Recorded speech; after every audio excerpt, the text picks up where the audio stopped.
9 two 10 rules আমার একটা নিয়ম আছে। এই জিনিসটা আবিষ্কার করছে হচ্ছে স্টিফেন কবি নামক এক ভদ্রলোক। বিষয়টা হচ্ছে এরকম যে আমাদের জীবনের 10% ঘটনা থাকে যেগুলির উপর আমাদের কোনো নিয়ন্ত্রণ থাকে না। এই জিনিস যদি আপনাকে আমি একটা ঘটনা বা একটা গল্প দিয়ে বুঝাই, সেটা হচ্ছে যে একটা সুখী সংসার, বাবা মা এবং তাদের একটা সন্তান। একদিন সকালবেলা তারা নাস্তা করতেছে, ঠিক সেই সময় মেয়ের হাত থেকে চায়ের কাপ পড়ে গেছে বাবার শার্টে। সকালে যেহেতু বাবা অফিসে যাবে, শার্ট পুরো নষ্ট হয়ে গেছে।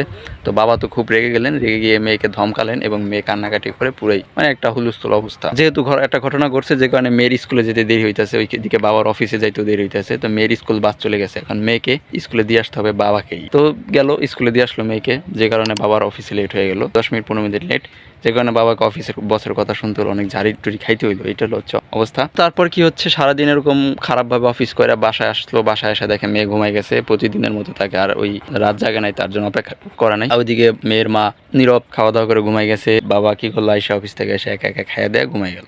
এই যে ঘটনাটা ঘটলো, এই ঘটনা কিন্তু অন্যরকম হতে পারতো। মেয়ের বাবা যদি তখন রিয়াকশন না করে মেয়েকে বুঝায় বলতো যে তুমি যে কাজটা করছো এটা একটা অসাবধানতা, এটা একটা গাফিলতি, তুমি আরো একটু সচেতন হও। আমিও ছোটবেলায় এরকম করছি, কিন্তু আমি এখন নিজেকে সংশোধন করছি। এই টাইপের জিনিসপাতি বুঝা যদি মেয়েকে বুঝাইতো, তাহলে হয়তো মেয়ে বাবাকে সরি বলতো, সরি বলে তারপর সুন্দরভাবে খাওয়া দাওয়া হইতো, সুন্দরভাবে তারা অফিস যাইতে পারতো, মেয়েও সঠিক সময় স্কুলে যাইতে পারতো বাসে করে। কিন্তু সেই ঘটনা ঘটে নাই। বাবা কি করছে, রিয়াক্ট করে জিনিস পুরো দিনটাকে চেঞ্জ করে ফেলছে।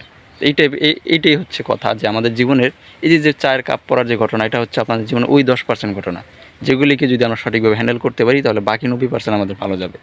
এই 10%-এর উপরে বাকি 90% নির্ভর করতেছে। ধরেন আপনি অফিসে যাইতেছেন বা কোনো প্রেজেন্টেশন দিতে যাইতেছেন, স্যুট বুট পরে একদম, হঠাৎ করে কাক আপনার এই স্যুটের উপরে দিল প্রকৃতি কর্মচারীরা, তখন আপনি কি করবেন? কাকরে বকা দিবেন, কাককে জারি দিবেন, কাক মারা ফেলবেন? আপনার সমাধান হইব না।